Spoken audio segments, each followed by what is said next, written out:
9 जून 2020।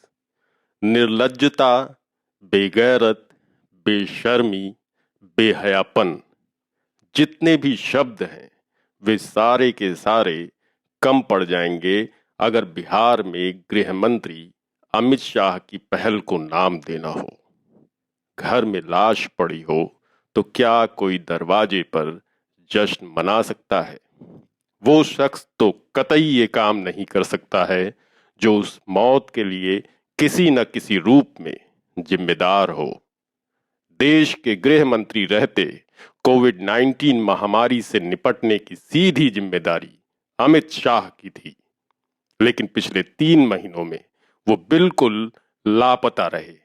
सामने न आने के पीछे जब उनके किसी भयंकर बीमारी से ग्रस्त होने की आशंका जताई जाने लगी, तब उन्होंने बयान जारी करके उसका खंडन किया।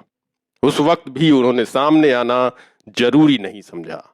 देश भर के मजदूरों को घर वापसी के रास्ते में जिन अथाह परेशानियों का सामना करना पड़ा, उन्हें जिन क्रूर, त्रासदपूर्ण और भयानक स्थितियों से गुजरना पड़ा, उसके लिए अगर सीधे किसी एक संस्था और सीधे किसी एक व्यक्ति को जिम्मेदार ठहराया जा सकता है तो वो है गृह मंत्रालय, और वो व्यक्ति हैं अमित शाह।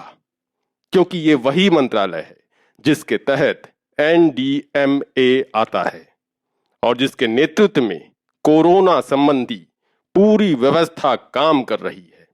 ये वही मंत्रालय है जो राज्यों के बीच समन्वय का काम करता है। यही वो महकमा है जिसको महामारी के खिलाफ जारी युद्ध को नेतृत्व देना था। अभी तो मजदूर ठीक से अपने घर भी नहीं पहुंच पाए हैं। कितने घरों में परिजन अपनों की 13वीं तक नहीं कर पाए हैं। रास्ते में मृत बच्चों को जनने वाली माएं उस असह्य पीड़ा से भी नहीं उबर पाई हैं। कितने मजदूर तो अभी भी भटक रहे हैं और कितने न जाने कहां कहां बंधक बने हुए हैं। हर दिन बढ़ने के साथ ही हालात और बदतर होते जा रहे हैं। मरीजों को भर्ती करने के लिए अस्पतालों में जगह नहीं है। इस अस्पताल से उस अस्पताल, उस अस्पताल से इस अस्पताल, चक्कर काटने के दौरान परिजनों की गोद में ही मरीजों की मौत हो जा रही है। मौत का साया है कि देश में लंबा होता जा रहा है। गृह मंत्री अमित शाह के अपने राज्य गुजरात और उनकी खुद की अपनी कॉन्स्टिट्यूंसी में हालात बाकी देश से भी ज्यादा बुरे हैं। यहां मौतों की दर औसत से दुगनी है। अस्पतालों से लोगों का भरोसा उठ गया है। हालात किस कदर बदतर हैं, इसको समझने के लिए बस एक ही उदाहरण काफी है। एक बीबीसी रिपोर्टर अपने जीजा को साथ लेकर 3 दिनों तक अस्पतालों के चक्कर पे चक्कर काटता रहा, लेकिन उन्हें किसी भी अस्पताल में भर्ती नहीं करा पाया। इस कड़ी में उसने सीधे उप मुख्यमंत्री से लेकर अहमदाबाद के उन सभी बड़े ओहदों पर बैठे लोगों से संपर्क साधा जो हर लिहाज से सक्षम थे। बावजूद इसके वो समय पर अपने जीजा को जरूरी इलाज नहीं मुहैया करवा सका और अंत में उसकी मौत हो गई। अगर ये दशा उस मॉडल स्टेट में इतनी पहुंच वाले शख्सियतों की है तो बाकी तो फिर घास भूसा है। और शायद अब उन्होंने खुद को नागरिक भी समझना छोड़ दिया है, जिनका अपना कोई लोकतंत्र होता है, जिसमें उनके कुछ अधिकार भी होते हैं। सूबे के हाई कोर्ट ने जब उनको कुछ याद दिलाने की कोशिश की तो इस प्रक्रिया में उसने कोविड-19 के लिए घोषित मुख्य अस्पताल को काल कोठरी से लेकर न जाने क्या क्या तमगा दे दिया। तो चिन्हित करके समस्या को हल करने की जगह उस बेंच को ही बदलकर चुप करा दिया गया जिसने इसकी कोशिश की थी। लिहाजा ऐसे मौके पर अमित शाह की किसी और सूबे से ज्यादा गुजरात को जरूरत थी, लेकिन वो वहां नहीं है। वो इस वक्त बिहार की जनता से वोट मांग रहे हैं। जिस देश में लोग भूख से तड़प तड़प कर मर गए, उसका गृह मंत्री करोड़ों करोड़ रुपए खर्च करके और जगह जगह एलईडी टीवी लगाकर वर्चुअल रैली कर रहा है।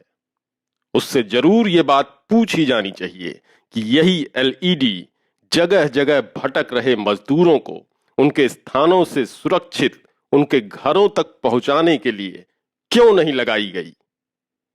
इस पूरे आयोजन में खर्च होने वाला पैसा उन गरीबों की राहत के लिए क्या इस्तेमाल नहीं किया जा सकता था, जो दाने दाने को मोहताज हैं और अपने बच्चों को मारने के बाद खुद भी फांसी के फंदे से झूल जा रहे हैं। बताया गया कि असली रैली का लुक देने के लिए 72,000 बूथों पर एलईडी लगाई गई थी और मित्र गिरीश मालवीय के मुताबिक इस वक्त 10 बाई 12 वाली लेड स्क्रीन का किराया औसतन 25,000 रुपए है। इस हिसाब से इस रैली पर केवल एलईडी का खर्च 180 करोड़ रुपए आ जाता है। कार्यकर्ताओं के मैनेजमेंट से लेकर दूसरे खर्चे तो बिल्कुल अलग हैं। एलईडी के सामने गृह मंत्री का भाषण सुनने वाले कार्यकर्ताओं को क्या पीड़ितों की सेवा में नहीं लगाया जा सकता था? इस पूरे 3 महीने के दौरान क्या किसी ने एक पार्टी के तौर पर बीजेपी के नेताओं और कार्यकर्ताओं को पीड़ितों की सेवा करते देखा? दुनिया की सबसे बड़ी पार्टी के पास कार्यकर्ताओं का टोटा पड़ गया था या फिर वो अंडरग्राउंड हो गए थे? आरएसएस से लेकर बजरंग दल और मातृसेना से लेकर वीएचपी तक कांवड़ियों के स्वागत के लिए कुछ भी बाकी नहीं छोड़ते। क्या उसके खाकी पैंटधारी स्वयंसेवकों को किसी ने कहीं पीड़ितों को राहत पहुंचाते देखा? गृह मंत्री जी और किसी से न सही, खुद अपने आदर्श सरदार वल्लभ भाई पटेल से ही कुछ सीख लेते। कोई तमगा बांधने से सरदार नहीं हो जाता। गुजरात में जब प्लेग आया था तो वो अपने घर में छुप कर नहीं बैठे थे, बल्कि लोगों की सेवा कर रहे थे और उनके लिए हर संभव संसाधन जुटा रहे थे। और इसी कड़ी में जब उनको भी प्लेग हो गया तो उन्होंने अपने आत्मबल और भरोसे की ताकत से उस पर विजय हासिल की। खैर, गांधी आपको सुहाते नहीं, लिहाजा उनका उदाहरण देना आपके लिए बेकार है, लेकिन आपके ही राज्य से आने वाले इस खड़कदारी को जाना ही सेवा, प्रेम और सद्भाव के लिए जाता है। वो दक्षिण अफ्रीका का प्लेग हो या फिर नोआखाली में पहला दंगा, ऐसे आपात मौकों पर हमेशा जनता के बीच ही रहते थे। लेकिन इस पूरे 3 महीने के दौरान क्या आप कहीं गए? किसी मरीज या फिर उसके परिजन से मुलाकात की? किसी अस्पताल का दौरा किया? दरअसल प्रेम, सद्भाव, सेवा, इन चीजों से इस जमात का दूर दूर तक का कोई रिश्ता नहीं है। ये केवल नफरत और घृणा के बीज बोना जानते हैं और उससे उगी वोट की फसल पर सत्ता हासिल करके राज करना जानते हैं। इन 3 महीनों के दौरान भी गृह मंत्रालय ने यही किया।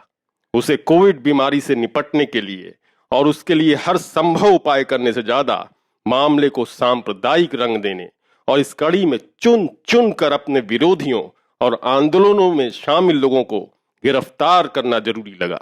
और पूरे देश के भीतर इस महासंकट के मौके पर भी घृणा और नफरत का बाजार कैसे गर्म रहे, उसकी हर चंद कोशिश की गई। लेकिन मिस्टर अमित शाह, कोई राष्ट्र घृणा और नफरत से नहीं बनता है। प्रेम और सद्भाव इंसान के स्वाभाविक गुण होते हैं और समाज आपसी प्रेम, आपसी भाईचारे से चलता है। और एक ऐसे समय में जबकि देश पर महासंकट छाया हुआ है तो इसकी जरूरत और बढ़ जाती है।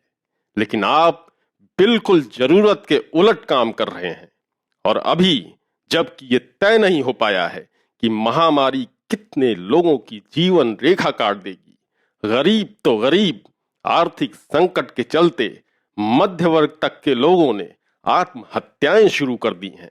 ऐसे में न केवल सत्ता बल्कि समाज को हर जरूरतमंद के साथ खड़ा होकर इस महामारी का मुकाबला करना चाहिए। लेकिन इन 3 महीनों में देखा गया कि सत्ता ने लोगों का साथ छोड़ दिया। समाज ने अपनी पूरी जिम्मेदारी निभाई और लोग एक दूसरे के साथ खड़े भी हुए और अभी भी हाथ में हाथ डाल करके खड़े हैं। लेकिन सत्ता की भूमिका समाज नहीं निभा सकता है। इन सारी परिस्थितियों को देखते हुए एक बात पुख्ता तौर पर कही जा सकती है कि इस निजाम के बने रहने का मतलब है तबाही, तबाही और तबाही। लिहाजा देश की सत्ता में बैठी इस जमात को सबसे पहले हटाए जाने की जरूरत है और इसके लिए मोदी से तत्काल इस्तीफे की मांग शुरू करनी चाहिए। लिहाजा अमित शाह से कहा जा सकता है कि आप हमसे वोट मांगें, उससे पहले हम आपसे इस्तीफा मांगते हैं।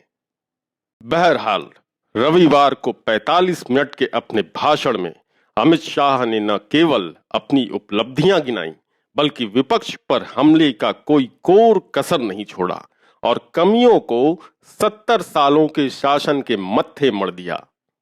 हालांकि मोदी के किए गए वादों को वो खुद ही जुमला करार दे चुके हैं, लेकिन एक बात कम से कम दावे के साथ कही जा सकती है कि मोदी जी ने अपना एक वादा जरूर पूरा किया है और वो है गांव-गांव में शमशान बनाने का। शायद ही कोई गांव बचा हो जहां इस वक्त इसकी जरूरत न हो और राजधानी दिल्ली में तो लाशों की कतार लग गई है और शमशान में उनके लिए जगह कम पड़ गई है।